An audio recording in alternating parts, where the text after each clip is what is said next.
Hey everybody, welcome to End Times Bible Study. My name's Diane and thanks for joining today for our weekly Bible study. So I am doing an in-person class along with the online, and the in-person class has had a lot of questions and comments and things, and we've actually only just finished the introduction over the past 2 weeks. So if you're watching online, we've already done Revelation 1 for this group. But I decided maybe I'll take like a quick pause this week instead of moving on to Revelation chapter 2.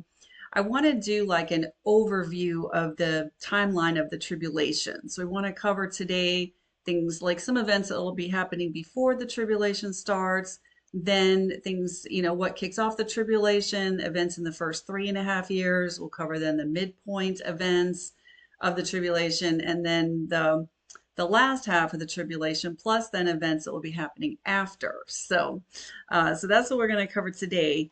And notice a couple of things as we go through this, because number one, notice how Israel is actually the main focus of the unfolding events, exactly as foretold by Daniel in the Old Testament.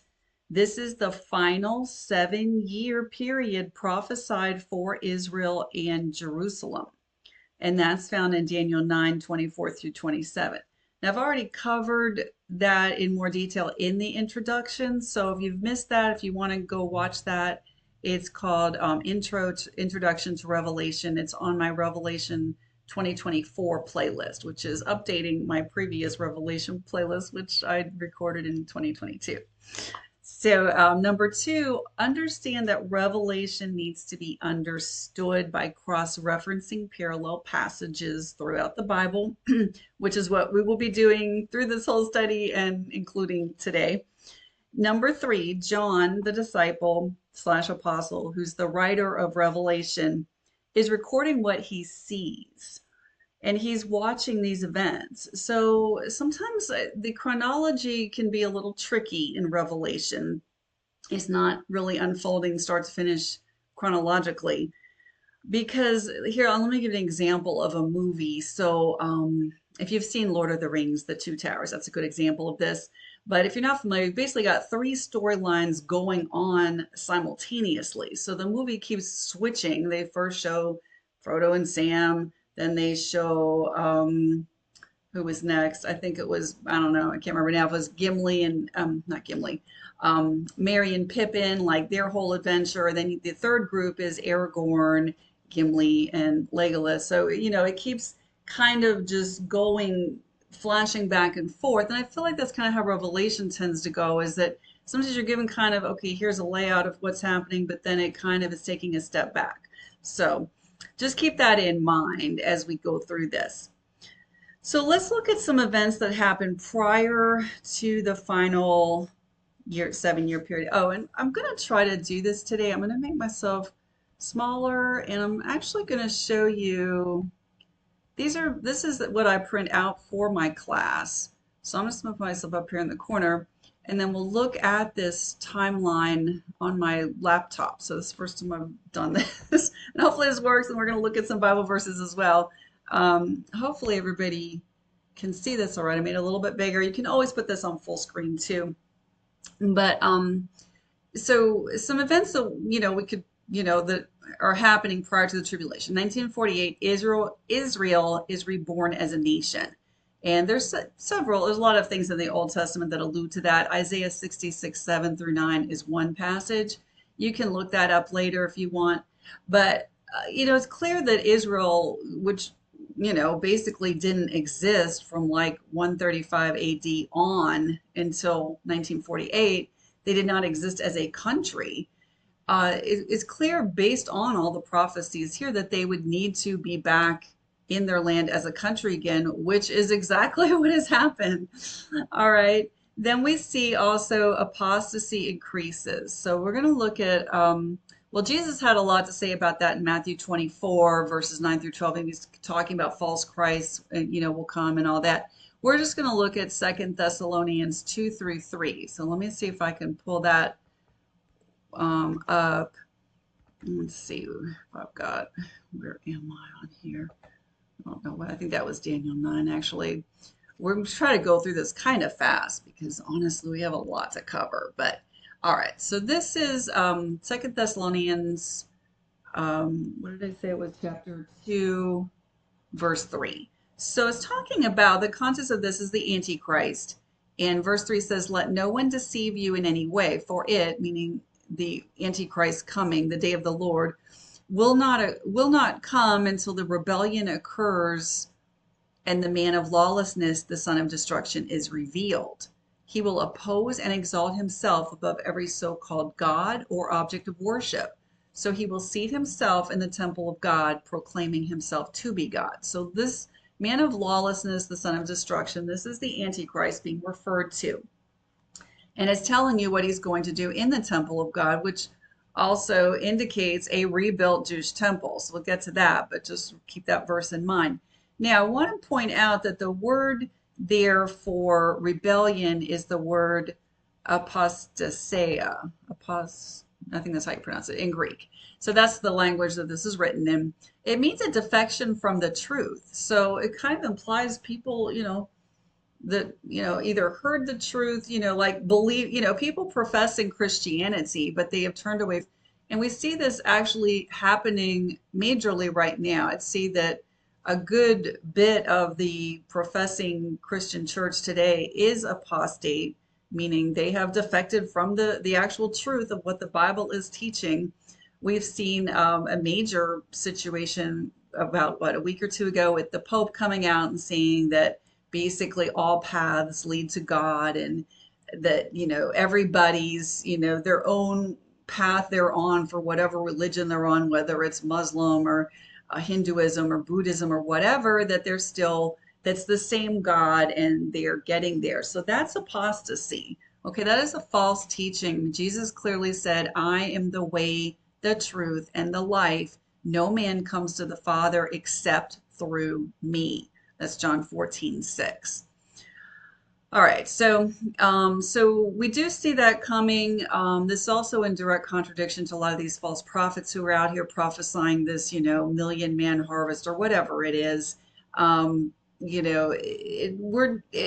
see leading up to the tribulation apostasy occurring. So, unfortunately, I mean that's sad. All right, now the United States loses world power status. Okay, that's not something it's not really found in the Bible per se, but we know that the United States currently has been like the dominant world power. We're already losing world power status. So that's in line with what we would expect to be seeing. Because we just see with all these end times events playing out in a one world government and this and that, the United States is not going to be a major player in all that. So that's rather sobering if you're an American like I am. All right, then we see that this is where I'm placing the rapture. If you don't agree, if you think the rapture is somewhere else, that's okay. You can place it on the timeline where you think it goes. But the rapture is occurring at some point, and my understanding is the church, the bride of Christ, is removed from the earth to heaven in a split-second event. So the dead in Christ rise first, then we who are remain are caught up to meet the Lord in the air.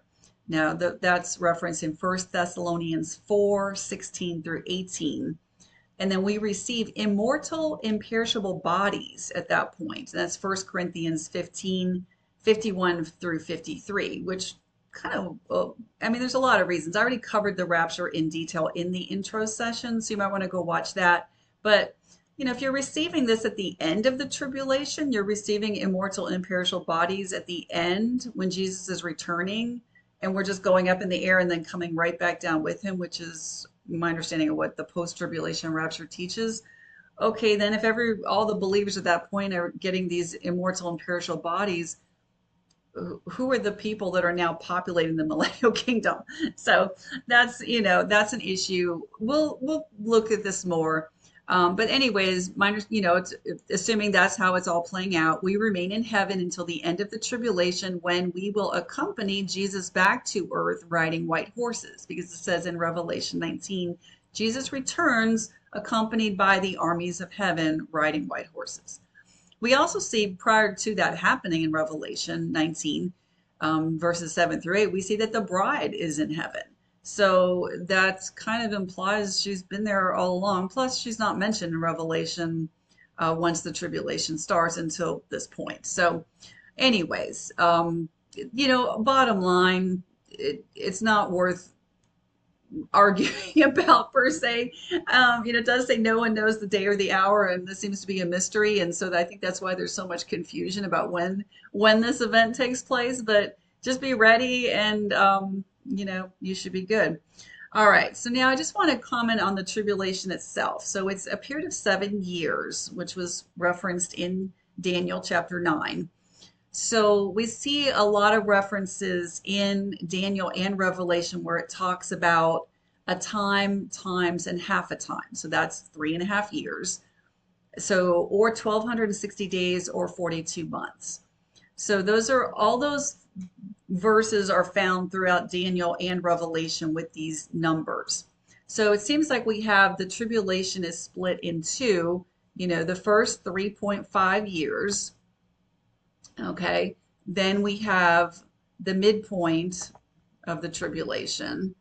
I'll highlight these things for you. And then we have the final 3.5 years. Now, if my understanding too is this is based on a lunar calendar, which was 360 days a year. And then they had some corrections every so often where they added in some days. So that is how we're getting, like looking at this and correlating with these numbers. All right, so the tribulation begins. So the event that kicks it off is actually the rise of the Antichrist. And we see that in Revelation chapter 6, verses 1 and 2, the rider on the white horse.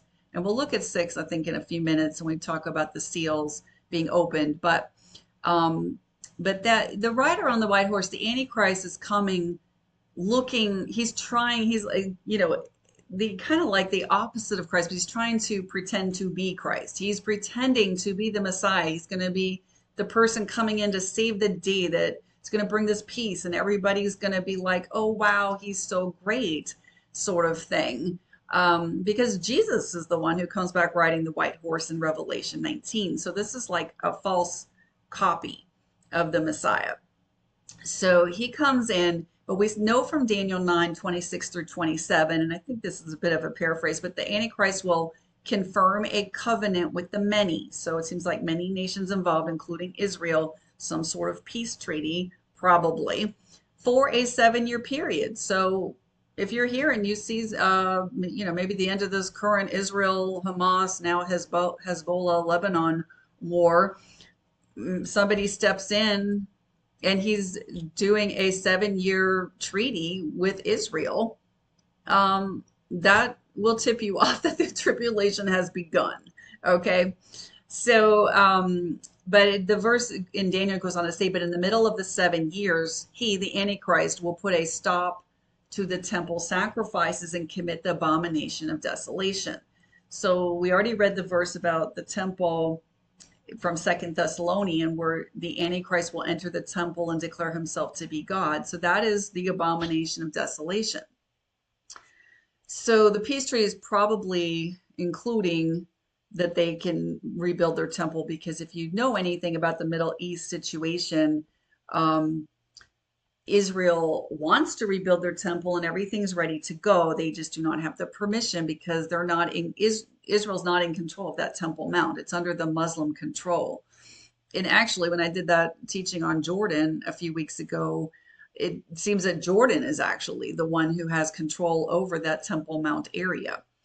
So anyways, we will then see so the tribulation kicks off with the Antichrist and this treaty. Then we will see Israel begin rebuilding their temple. It's technically they might be able to rebuild it before the tribulation, but I think it's likely that's how it's going to happen. So we'll have to see how that plays out, because it doesn't specifically say, it just says that the Antichrist will enter the temple and desecrate it 3.5 years in. So you'd assume either it's built before the tribulation starts and it's up and running, or else it's at the beginning of the tribulation. And the estimates are they can actually have it up and running in about 7 months. So probably under a year, they could have the temple going which gives the Antichrist time at the midpoint to come in and do what he's going to do. So they begin rebuilding the temple. We also see Revelation 11 verses 1 through 2 talks about a temple as well. Now remember, when John's writing this in 90 AD or 95 AD, thereabouts, the temple for Israel was already destroyed in 70 AD. So, he's seeing another temple in the future because Nebuchadnezzar, the Babylonian king, destroyed the first temple in 586 BC. Then that finally was rebuilt. And then the Romans destroyed the second one in 70 AD. So there's been no temple since that point in time.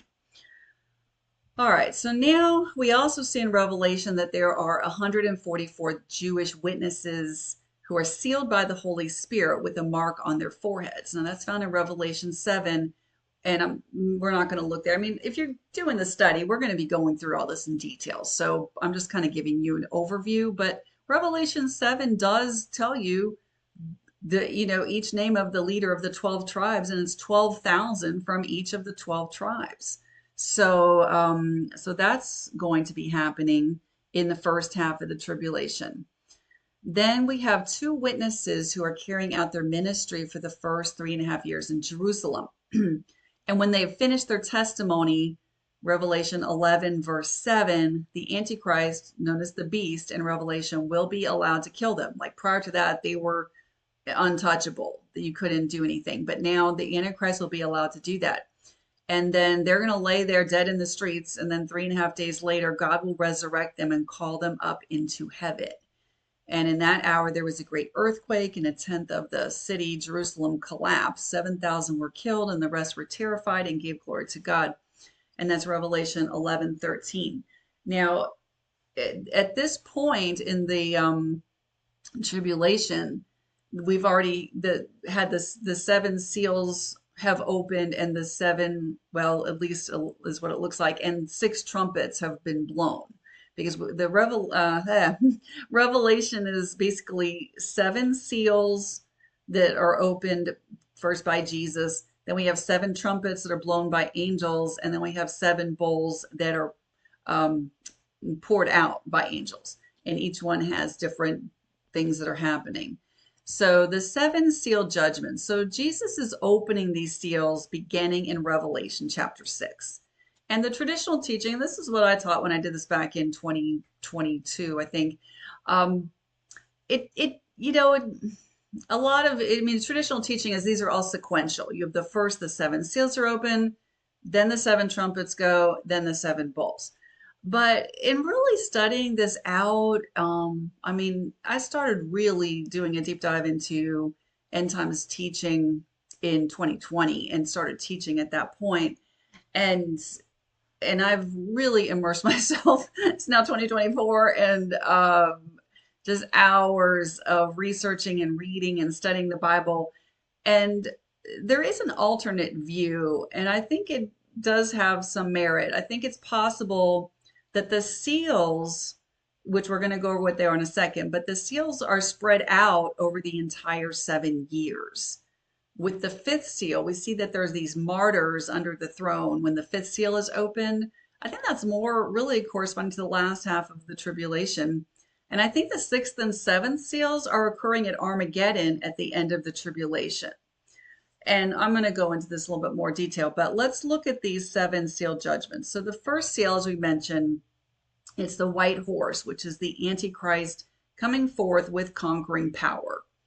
The second seal is a red horse, and we see that war and peace are taken from the earth and men slay each other. Then the third seal is the black horse, which seems to represent economic collapse and famine, which are natural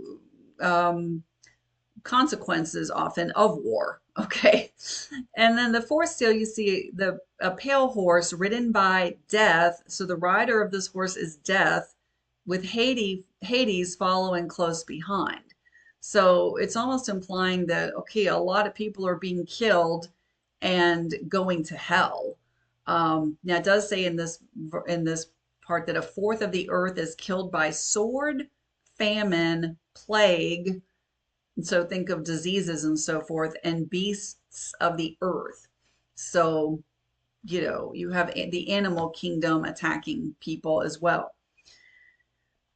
Now, notice, so those are kind of known as like the four horsemen of the apocalypse. Now, I don't believe we'll like actually see a horse riding in. I don't know if these are kind of like maybe spiritual, um, sort of a thing, or just, an overview of like, okay, these are the events that are going to start unfolding as the tribulation kicks off.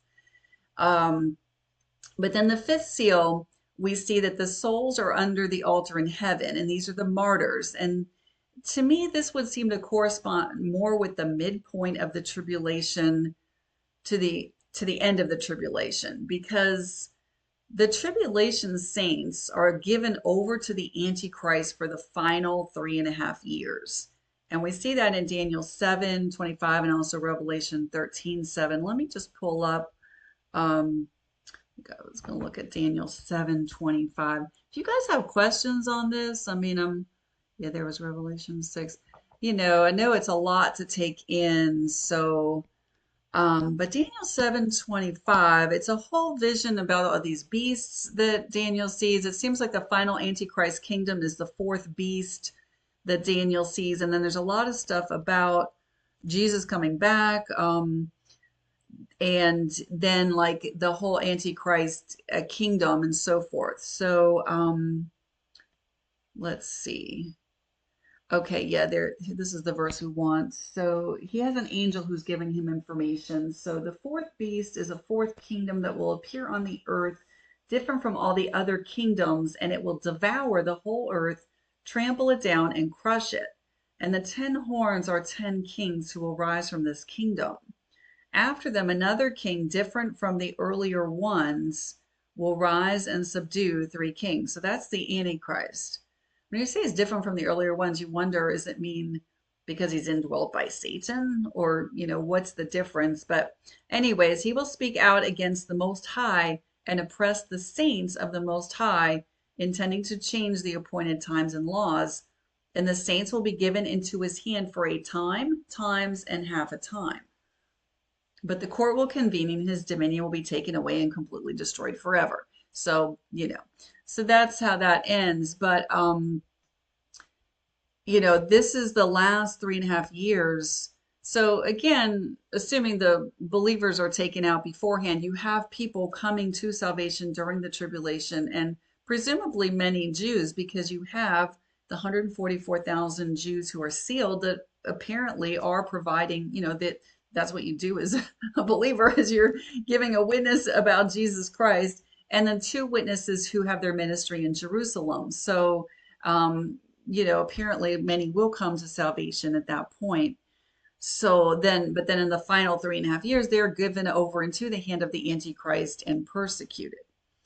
Now, the 6th seal, I really think this is talking about Armageddon. And let me pull up, because we're going to correlate with several verses here, but let me go back to, let me find Revelation 6, because I know I've got it up here. Okay, let's look at okay, so we've got the seals, our 6th seal, terror.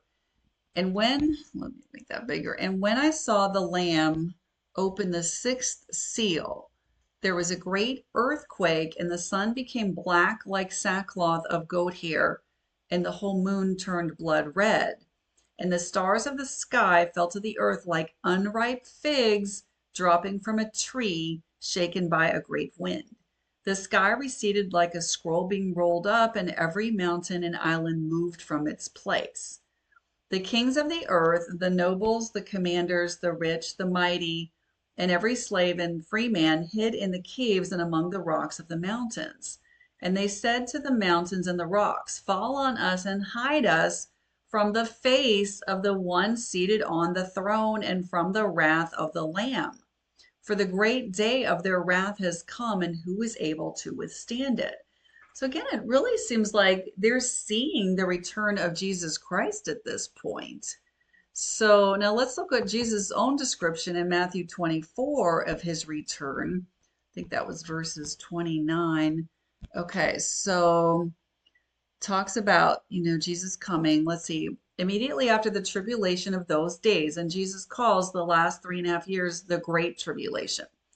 So he said, immediately after that, the sun will be darkened and the moon will not give its light. The stars will fall from the sky and the powers of heaven will be shaken.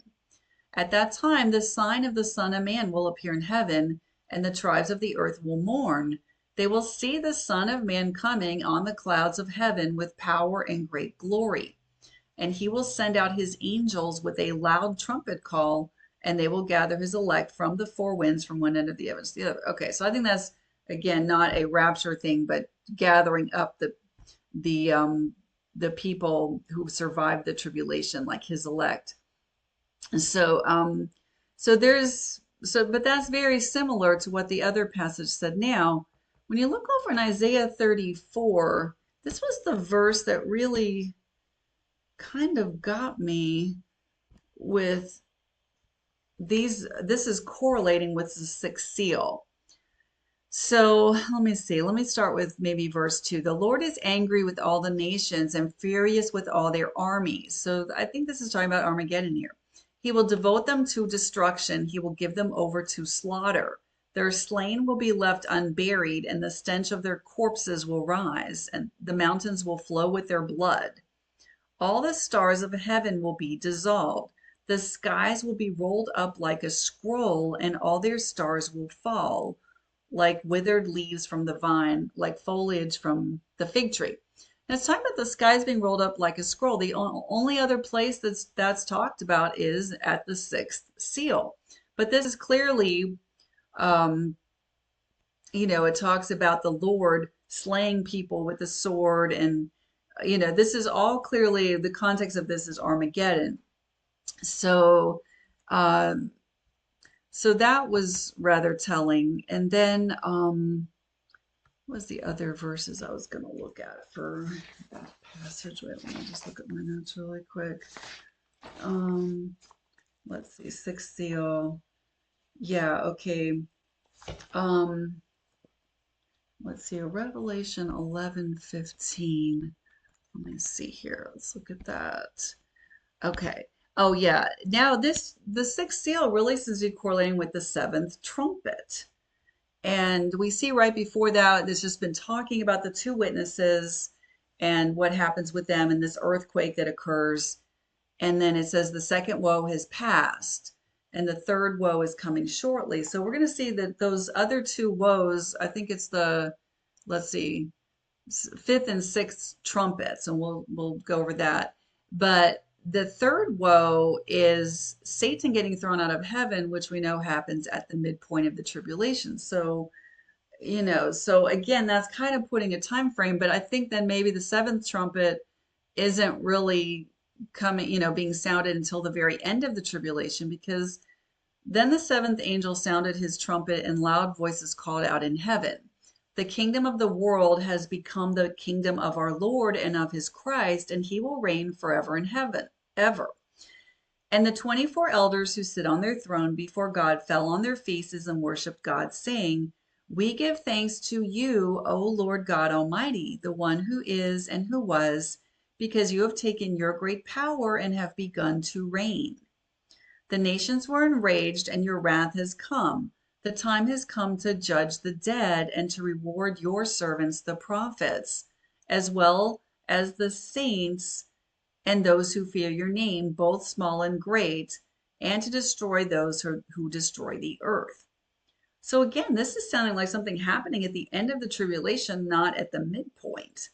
Then the temple of God in heaven was open, and the ark of his covenant appeared in his temple, and there were flashes of lightning and rumblings and peals of thunder and an earthquake and a great hailstorm. So again, very similar things are being described there to what we saw in the sixth seal.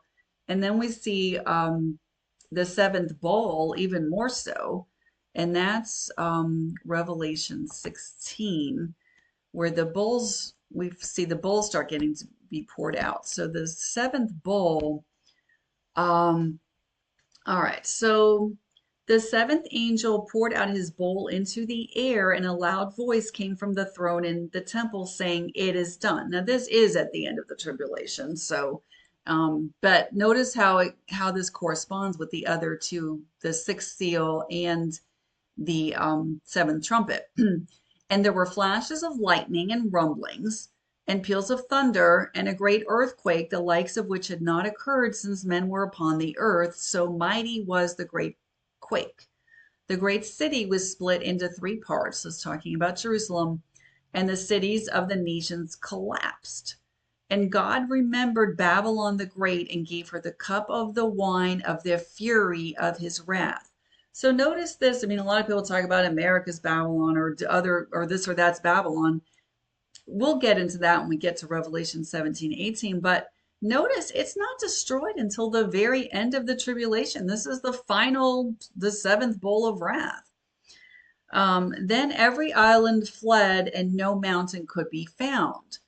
Again, think of what they said at the sixth seal. And great hailstones weighing almost 100 pounds each, hailstones, seventh trumpet mentioned hail, rained down on them from above. So again, that might be why you're trying to hide in caves to get away from the hail or your bunker or whatever. And men cursed God for the plague of hail because it was so horrendous. So that's how the seventh bowl ends. Now, back to the seals. Let me go back to the little outline here. Okay, the seventh seal, when that's opened, there's silence in heaven for half an hour, and that's recorded in Revelation 8. So again, I could see the silence in heaven actually being like maybe right before Jesus is about to come back, like somehow that ties in. So, if you have a different view on this, because I can understand also why people think it's sequential, and really it may just, one of those things that we really can't see definitively, but it's just kind of an alternate view. So if you want to view them as all sequential, that's fine. If you want to kind of consider that maybe there's a little bit of variation here on how they are playing out, that's fine too. So, all right, so now let's look at the seven trumpet judgments, because 1 through 6 appear to be going during the first half of the tribulation, with the seventh trumpet happening at the end of the tribulation, as we already explained. So the first trumpet blows by an angel. Hail and fire are mixed with blood comes down. A third of the earth is burned up. A third of the trees are burned, and all green grass. The second trumpet, there's something that looks like a burning mountain thrown into the sea. A third of the sea turns to blood. A third of the sea creatures die. A third of the ships are destroyed. The third trumpet, the star wormwood, falls on a third of the rivers and springs. A third of the waters turn bitter, and it causes death. I'm also thinking a lot of this sounds like it could be the result of nuclear, like if this is, war is happening and it goes nuclear, this could also be effects from that. The fourth trumpet, sun diminished, again, same. A third of the sun, moon, and the stars are struck. A third of the day is without light, a third of the night also. And an eagle announces, woe, woe, woe to the inhabitants of the earth, because of the trumpet blast about to be sounded by the other three angels. So this fifth trumpet is described as the first woe, and that's this plague of like so-called locusts, but they're clearly demonic creatures. They're not really like the insect locusts, but they're given power to torture those without the seal of God on their foreheads for 5 months. And they're clearly demonic creatures led by Apollyon. So that's Revelation 9:11. So that's described as the first woe. Then the sixth trumpet is the plague of horsemen, and that's described as the seven woe. So 4 angels are released to kill 1/3 of mankind, aided by 200 million mounted troops, verse 16. And again, the description seems to indicate demonic creatures of some kind. So, the seventh trumpet, again, it's the kingdom of the world has become the kingdom of the Lord and of his Christ, and he will reign forever and ever. So that's Revelation 11:15. Also, Revelation 10:7 had an interesting point. Let me see here. Whoops, that's where I am. Let me find Revelation 10. Okay, Revelation 10:7. So this says there's this angel that John is interacting with, and he says, but in the days of the voice of the seventh angel, when he is about to sound the trumpet, the mystery of God will be fulfilled, just as he proclaimed to his servants, the prophets. So again, that's making it sound like it's at the end, all right, of the tribulation when the seventh trumpet is actually sounding. All right, so now the midpoint of the tribulation. So we have the Antichrist breaking his agreement with Israel and stopping the temple sacrifice. And the abomination that causes desolation occurs. Now, Jesus talked about that. He said, Matthew 24:15-31, he says, when you see the abomination that causes desolation, then let those who are in Judea flee to the mountains or to the wilderness, get out. So you're told to get out of Jerusalem and to flee by Jesus at this point. Now, if you think about it, I think the Antichrist is going to be Muslim. How does this guy just waltz into the temple and do this? I mean, we also see that Jerusalem is invaded and ravaged at the midpoint of the tribulation through the end. And, at the end, Jesus comes back and then rescues Israel. But let's look at some of these other verses that talk about that, because Zechariah 14:1-2 talks about the invasion of Israel that correlates to the midpoint. So let's look at Zechariah 14. And I want you to notice, because we're going to correlate this with Luke 21, where Jesus is also, again, talking about, it's the parallel passage like to Matthew 24, Mark 13, Luke 21. And that's how you're able to correlate these time frames, because Jesus is placing the abomination of desolation, which we know is at the midpoint. And then Luke's thing, he talks about the Jerusalem being surrounded by armies at this same point in time, if you look at all of these in context. So that's how we know. And then, but this very much correlates with Luke. Behold, a day of the Lord is coming when your plunder will be divided in your presence. So this is being addressed to the Jews. For I will gather all nations for battle against Jerusalem, and the city will be captured, the houses looted, and the women ravished. Half of the city will go into exile, but the rest of the people will not be removed from the city. So then it talks about the Lord going out to fight against those nations. I think it's like as in other Old Testament passages where it talks about the Lord going out to fight. He wasn't like physically seen doing that, but he's, causing, he's fighting, I guess, in an unseen, more spiritual manner. But it talks about him, his feet causing this whole chasm to form from east to west, and says, you will flee by my mountain valley, for it will extend a way for them to get out. So it's all correlating with midpoint. Antichrist invades Israel. He's desecrating the temple. The remnant Jews are fleeing at this point.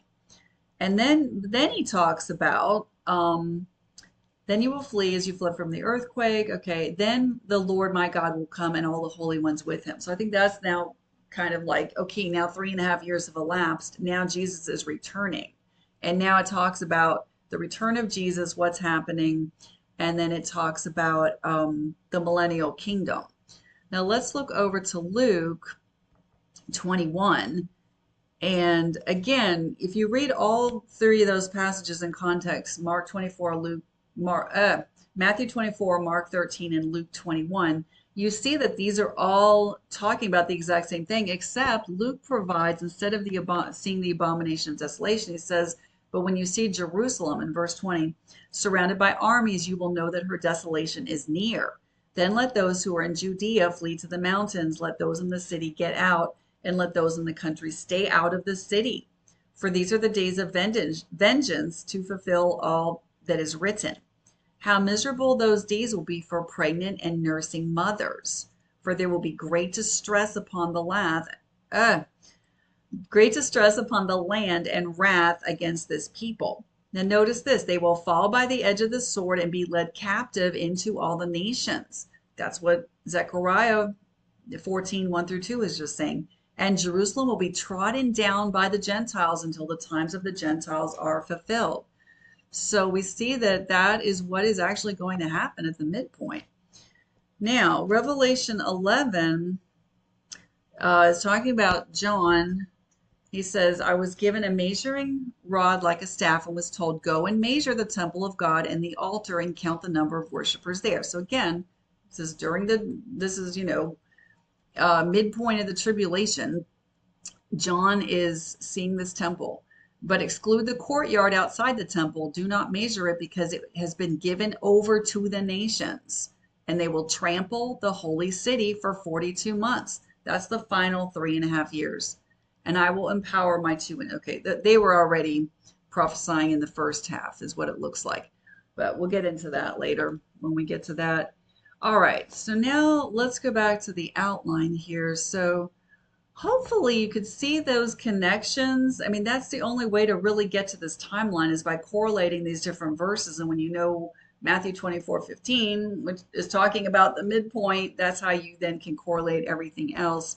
I mean, not, just those, just in this particular topic, but that's how you generally correlate the events. Now, let's see. All right, so now also the Gog-Magog war that's found in Ezekiel 38, or Gog of Magog, Ezekiel 38:39. Now, I had taught on this previously with the traditional teaching that this is some war that happens maybe prior to the start of the tribulation and God miraculously rescues Israel, etc. But the more I actually just kind of moved away, like when I started reading the text and really reading it and put that teaching aside, that's not what the text is teaching. It's Gog appears to be the Antichrist. So, and it seems like this whole thing that's recorded in 38:39, I think it's this midpoint invasion that's referenced initially, and then it like morphs into Armageddon, just kind of glosses, just like Zechariah did. It talks about the midpoint invasion, and then it kind of just moves right into Armageddon. That's what it seems like with Ezekiel 38:39. So it begins in the midpoint, it culminates with Armageddon. And then, yeah, we already looked at Revelation 11, where Jerusalem is trampled down for 42 months. All right, so the Jews flee. Only 1/3 of the Jews survived the tribulation, according to Zechariah 13, 8 through 9.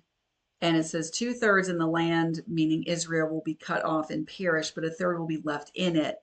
Those who flee will be taken care of for the last 3.5 years, which is Revelation 12. So now Satan is also cast out in Revelation 12, cast out of heaven and confined to the earth. And let's see, the Jews flee to the place prepared for her, Israel, in the desert, where she will be taken care of for a times and half a time. So, the last 3.5 years of the tribulation. Now, it describes the third woe, but woe to the earth and the sea, because the devil has gone down to you. He is filled with fury because he knows his time is short. So that's described as the third woe in the Bible. And then also at the midpoint, we see the 10 horns / kings will rise. We read about the 10 horns in Daniel 7. So we see that in Revelation 17. We have these 10 horns with the Antichrist. They receive 1 hour of authority as kings. The kings have one purpose, to yield their power and authority to the beast. Revelation 17, 12 through 13. And then they are going to hate the prostitute, which is Mystery Babylon, and they will destroy her. And that's Revelation 17, 16 through 17. So we'll go into that a lot more, obviously, when we get to those chapters. Now, the final 3.5 years of the tribulation. So we have these 3 angels that fly through the air. This is Revelation 14, 6 through 11. The first one proclaims the eternal gospel of Jesus Christ. The second one says, fallen is Babylon the Great. And the third warns people the penalty for worshiping the beast and taking his mark is eternal damnation in the lake of fire.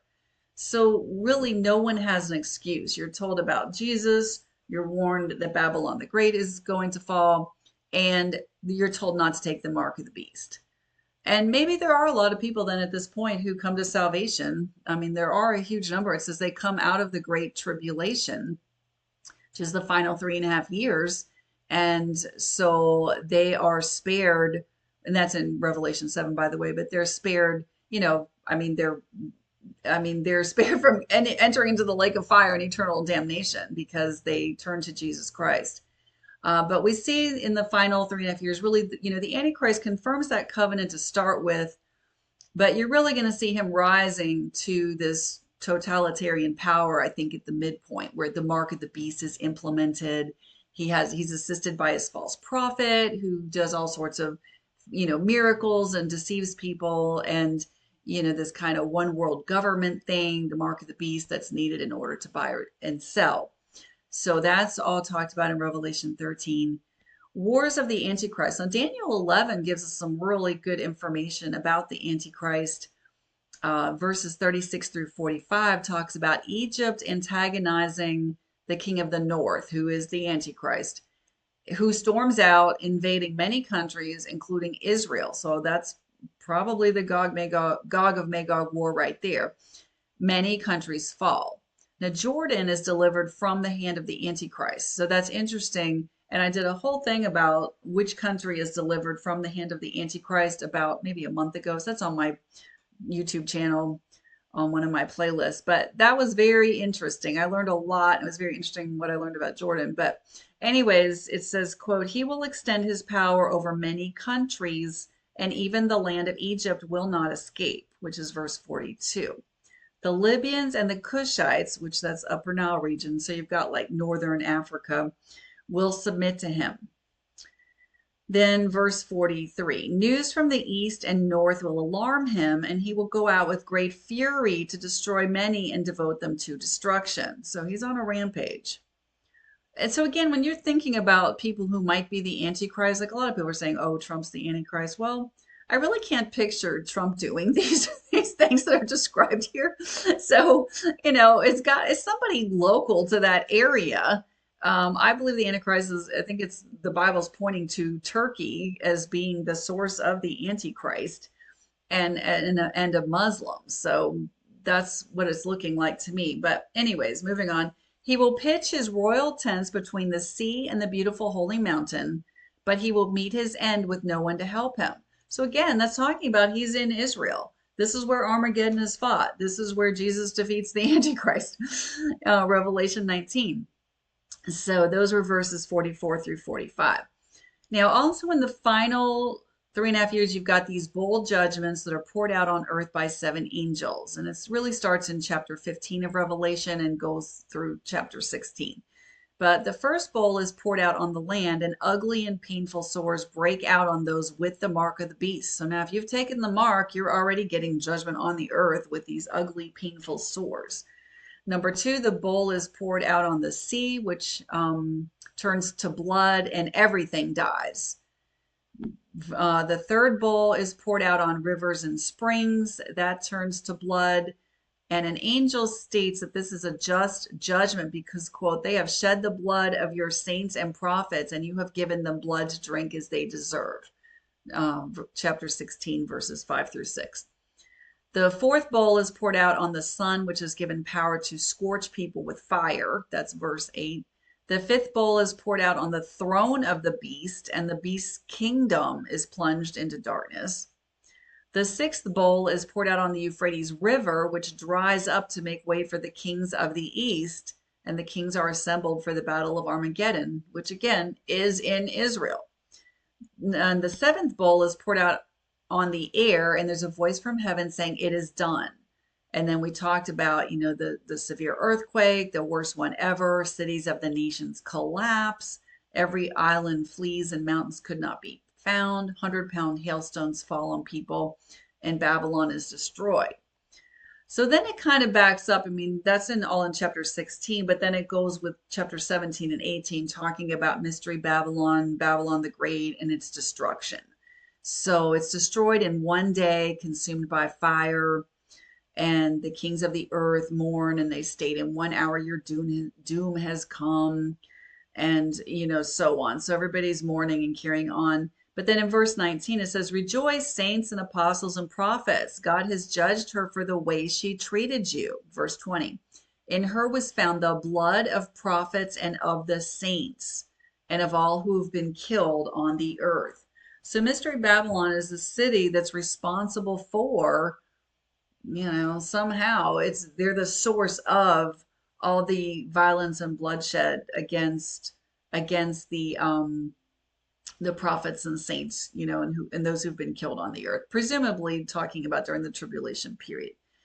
All right, so now the end of the tribulation is basically with Armageddon, and Jesus returns with the armies of heaven riding white horses. So that's Revelation 19. Let me get some water. And then Armageddon occurs. So Jesus cast the Antichrist false prophet alive into the lake of fire, and then he kills all the Antichrist armies gathered against him. Then we see that the Jewish remnant is coming to salvation when they see Jesus returning, and that's described in Zechariah 12, verse 10, going through chapter 13, 1. So it seems that there's in a sense, like it's obviously you only accept Jesus Christ individually, but they're all individually accepting him, but also in a sense collectively, like all these Jews are realizing this is our Messiah, and the Holy Spirit is poured out on them, and God is redeeming them. So these are the ones who've come through the tribulation. And so that's like really the end of the tribulation. So now I just want to cover like the four groups who are entering into the millennial kingdom, because now there's 1,000-year rule and reign of Jesus on the earth, and then some Revelation 20, and we'll see that more in a second. But the four groups who are going to enter into it. So we have those who have survived the tribulation, that didn't take the mark of the beast, that are the redeemed survivors. They either were already believers who've survived, or those remnant Jews. So they're still in their human bodies. And so you've got the remnant Jews, and then you have like the sheep and goats judgment. So the sheep are the ones who enter into the kingdom at that point. So these are humans who've survived. We'll talk about that more in a second. But the second group is the tribulation saints. So these are those who were martyred, and they're brought back to life during the millennial kingdom. Number 3, the Old Testament saints that are resurrected. And then the fourth group is going to be the church age saints who had been raptured out previously, who've returned with Jesus. So the last 3 groups, because they are all people, well, technically some of the rapture people were still alive, but the other ones are people who died. So now everybody's got their glorified, immortal, imperishable body for the tribulation saints, the Old Testament saints, and the church age saints. So the people still in human form, because you have to have some people who are going to repopulate the earth during this millennial period. So that's the sheep and these remnant Jews.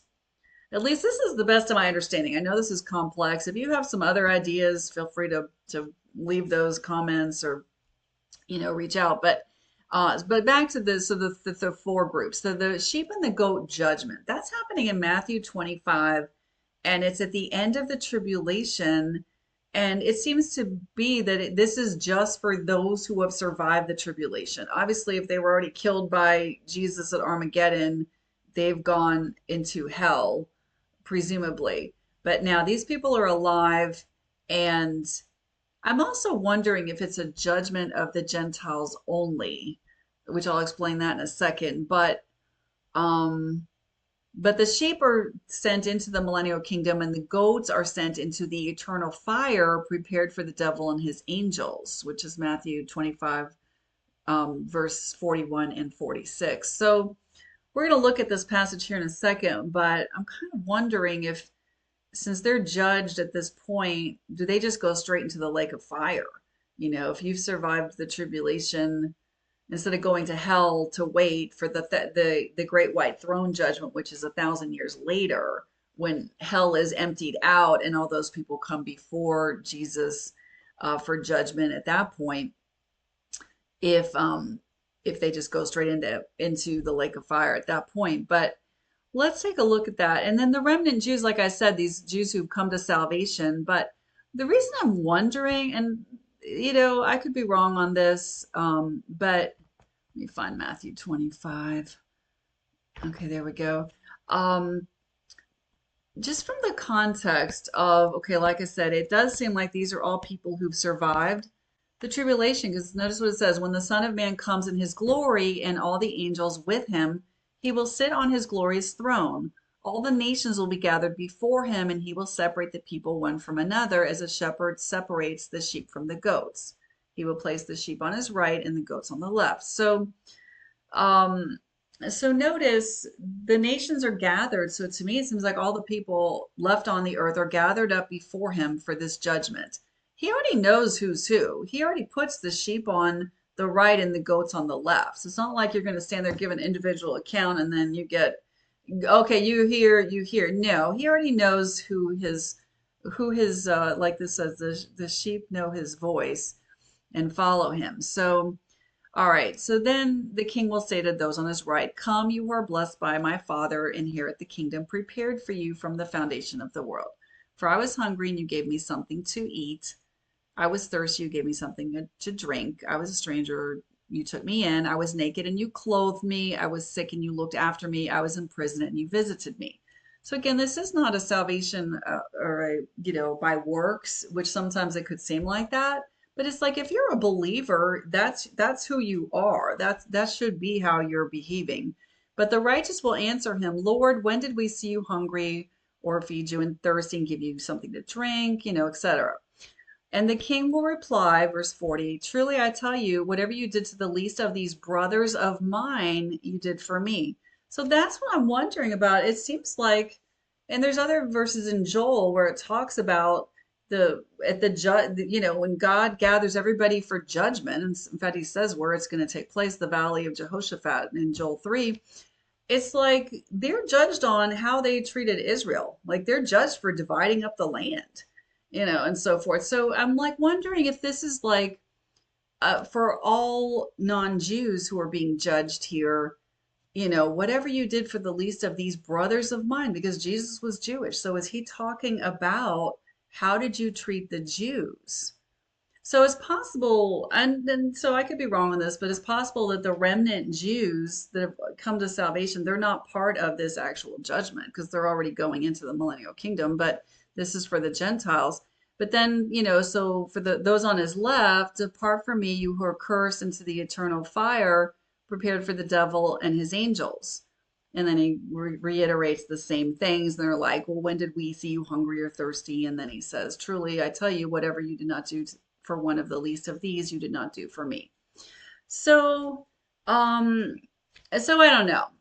Feel free to put your comments on that interpretation. Again, it's a theory. I can't say definitively. And at the end of the day, a lot of these things we're not really going to know for sure until it just plays out, which this stuff is going to play out. So that was just one thought.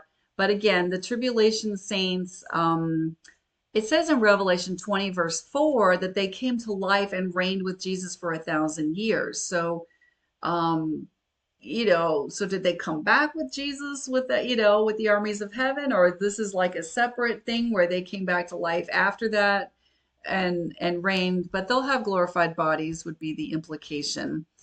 And then the Old Testament saints, it seems like Daniel 12:2. We're kind of running short on time, so we're not going to look at that verse. But again, it seems like they're going to have their glorified bodies. And then, of course, the church age believers who were raptured will have the glorified bodies.